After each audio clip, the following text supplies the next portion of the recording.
స్పందించి మా యొక్క సమస్యలను తక్షణమే పరిష్కరించి ఏపీసీఓఎస్లో కలిపి మా యొక్క ఉద్యోగ భద్రత కల్పించి మమ్మల్ని ఆదుకుంటారని ప్రభుత్వానికి మేము హృదయపూర్వకంగా కోరుతున్నాము.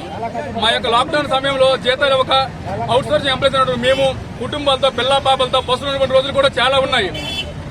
ఈ విషయం పైన ఏపీఎస్ఆర్టీసీ ఎంప్లాయీస్ కూడా మా మీద తాత్పర్యం చూపిస్తూ మమ్మల్ని విధుల్లోకి రాకుండా చూస్తున్నారు. కాబట్టి తక్షణమే మమ్మల్ని విధుల్లో తీసుకొని మమ్మల్ని ఉద్యోగ భద్రత కల్పించి మాకు తక్షణమే జీతాలు ఇచ్చి మమ్మల్ని ఉద్యోగంలో ఉండి ఆదుకుంటారనుకుని హృదయపూర్వకంగా ఏపీఎస్ఆర్టీసీ అవుట్ సోర్సింగ్ ఎంప్లాయీస్ తరఫున శ్రీకాకుళం జిల్లా నుండి మేము కోరుతున్నాము. ప్రీత ముఖ్యమంత్రి ఆంధ్రప్రదేశ్ ముఖ్యమంత్రి జగన్మోహన్ రెడ్డి గారు మమ్మల్ని తక్షణమే మా యొక్క సమస్యలు పరిష్కరించి మమ్మల్ని ఉద్యోగ భద్రత కల్పించి మమ్మల్ని ఉద్యోగంలో తీసుకుంటారని హృదయపూర్వకంగా అవుట్ సోర్సింగ్ ఎంప్లాయీ తరఫున మేము కోరుతున్నాం.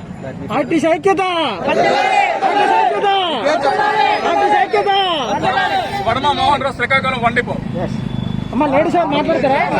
పనిచేసాం వాళ్ళ కోసం మాకు ఎప్పుడైనా ఫ్యూచర్ ఉంటుందని. కానీ ఈ రోజు మమ్మల్ని బయటకు పెట్టేశారంటే మేము ఎంతో మందిని కలిసాం కానీ ఎవరు కూడా మా గోడు వినట్లేదు.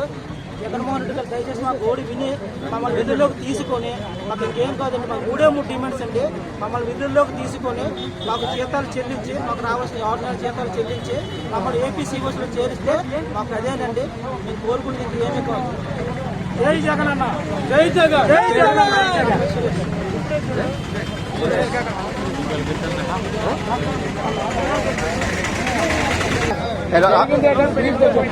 రాబోతాయి నగదిప్పు అప్పుడే సబ్సిడీ గురు గురు చెప్పు చెప్పండి.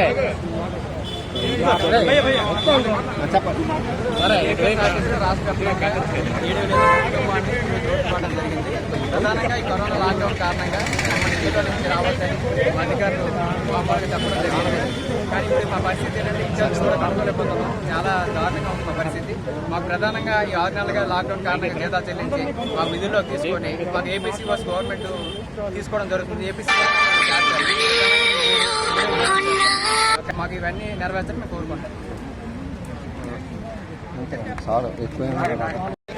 ఉద్యోగాలు లేక విధులు తీసుకోకపోయి మేము చాలా కుటుంబాలన్నీ చాలా వేదన పడి ఆర్థికంగా చాలా ఎదుర్కొంటున్నామండి. మాకు లాక్డౌన్ కారణంగా మాకు విధులు తీసుకోలేదు. విధులు తక్షణమే విధులు తీసుకొని మాకు జీతాలు చెల్లించాలనేసి మా యొక్క డిమాండ్ అండి. అదేవిధంగా ఏపీ గవర్నమెంట్ పెట్టే ఏపీసీఓస్లో కూడా మమ్మల్ని కలిపి మాకు ఉద్యోగ భద్రత కల్పించాలనేసి మా యొక్క డిమాండ్.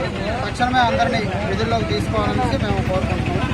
అదేవిధంగా ఏపీసీఓస్లో నేను అందరూ కోరుకునేదంటే ఏపీసీఓస్లో రాష్ట్ర వ్యాప్తంగా 7,600 మంది ఇదే విధంగా రోడ్డు పైన ఉన్నామండి. ఆర్థికంగా చాలా ఇబ్బంది పడుతున్నాం. విధులు లేక విధులుగా తీసుకోవాలని చెప్పేసి మేము కోరుకుంటున్నాం. 6 months బ్యాక్ నుంచి మాకు ఉద్యోగాల నుంచి తరలించడం జరిగింది. కాబట్టి వెంటనే పరిశ్రమగా మన ఉద్యోగాలు తీసుకోవాలి. లాక్డౌన్ కాలానికి మాకు ఉద్యోగాలు మాకు ఉద్యోగుల భద్రత కల్పించాలి.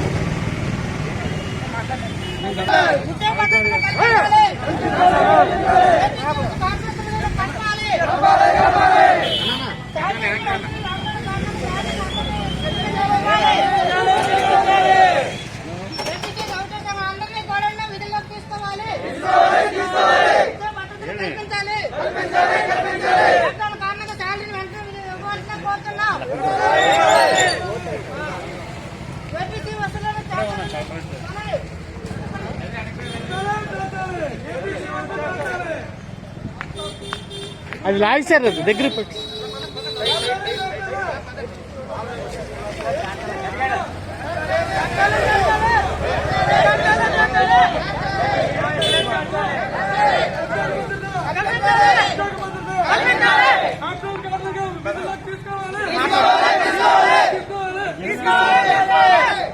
ఎవరు మాట్లాడతారని చెప్తాను.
గురు గురు ఏయ్!